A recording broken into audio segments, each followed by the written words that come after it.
আসসালামু আলাইকুম। আমি নাহার লাইফ থেকে চলে এসেছি আপনাদের মাঝে নতুন একটা ব্লগ নিয়ে। আশা করি আপনারা সবাই ভালো আছেন। চুলার উপরে একটা ফ্রাই প্যানে আমি 1 লিটার দুধ জাল দিয়েছি। দুধটা জাল দেওয়ার পরে এটাকে আমি ঠান্ডা করছি চামচ দিয়ে নেড়ে নেড়ে। আজকে আমি আপনাদেরকে ঘরে বানানো টক দই তৈরি করে দেখাবো। দুধের ভিতরে আমি একটু গুঁড়া দুধ নিয়ে নিলাম। গুঁড়া দুধটা অবশ্যই দিবেন, এটা দিলে খুব মজা হয়, টেস্ট হয় এবং দইটা একটু ঘন হয়। দইটার ভিতরে আমি হাতের যেই আগের দিনের দই বানানো ছিল মাটির পাতিলে, সেটার বীজটা দিয়ে দিলাম। পাতিলটা আমি আর ধুই নাই, ওইরকমই রাখা আছে। তারপরে বাহিরের কেনা দইয়ের কিছু অংশ বীজ আমি এটাতে দিয়ে ডাল ঘুটনির সাহায্যে এটাকে আমি ঘুটে ফেলছি, মিক্সড করে ফেলছি, যেন কোনো রকম এটার ভিতরে গুঁড়া দুধ এবং বীজের কোনো দলা অংশ না থাকে।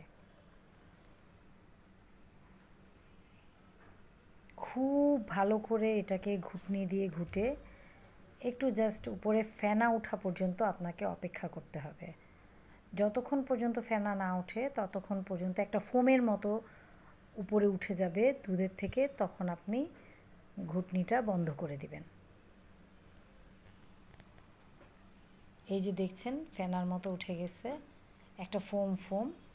তারপর আমি সেই পাতিলটা, যেটা ধুই নাই, মাটির পাতিল এটা একটা, এটাতে আমি দুধ আস্তে আস্তে ঢেলে দিচ্ছি।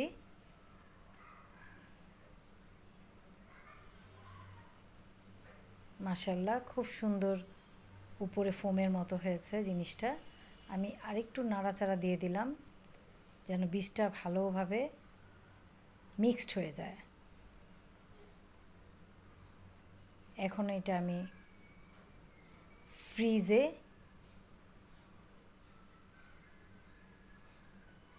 ওভেনটা প্রিহিট করে নেব 1 মিনিট 30 সেকেন্ডের জন্য। আমি এটা ওভেনের ভিতরেই বসাবো। একটা তাওয়ালের সাহায্যে এটাকে পেঁচায় দিব, পাতিলটাকে সম্পূর্ণভাবে ঢেকে দিব।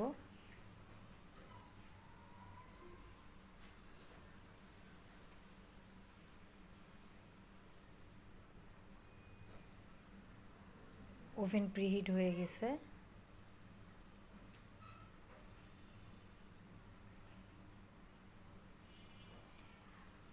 এই যে আমি ওভেনের ভেতর এখন দইটা সুন্দর করে পেঁচানো অবস্থায় রেখে দিলাম।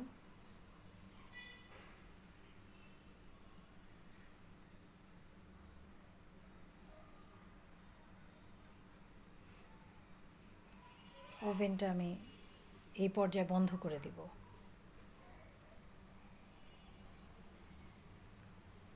ঠিক 4টা 30 মিনিটে আমি এটাকে ওপেন করব।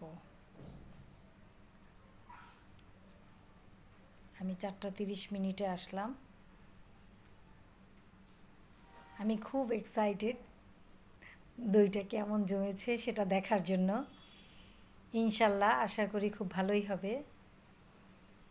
মাশাল্লাহ, দেখতে খুব সুন্দর লাগছে এবং দইটা খুব সুন্দর করে জমে গেছে। আপনারা দেখতে পাচ্ছেন, এই যে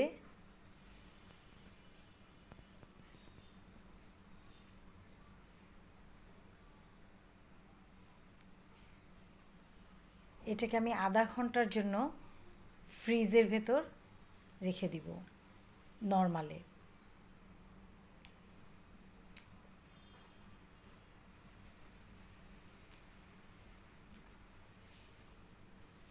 ঠিক 30 মিনিট পর আমি দইটা ফ্রিজ থেকে বের করে ফেলছি।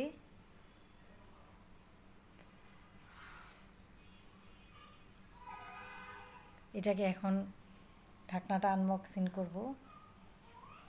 ওয়াও, সেই সুন্দর। আপনারা ক্যামেরায় কতটুকু বুঝতে পারছেন আমি জানি না, বাট সামনে থেকে সরাসরি এটা আরও সুন্দর। আমি এটা এখন কেটে দেখাবো আপনাদের, একটা বাটিতে নিয়ে দেখাবো যে এটা কত সুন্দর জমেছে। আপনাদের খাওয়াতে পারলে আমি খুব খুশি হতাম। আপনারা দেখতেই পাচ্ছেন একদম চাকা হয়ে আছে দইটা, মাশাআল্লাহ।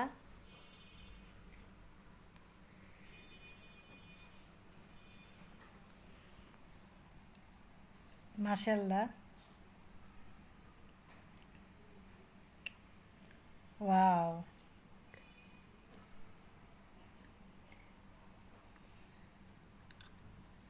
মাঝে মধ্যেই বাসায় প্রায় টক দই তৈরি করা হয়।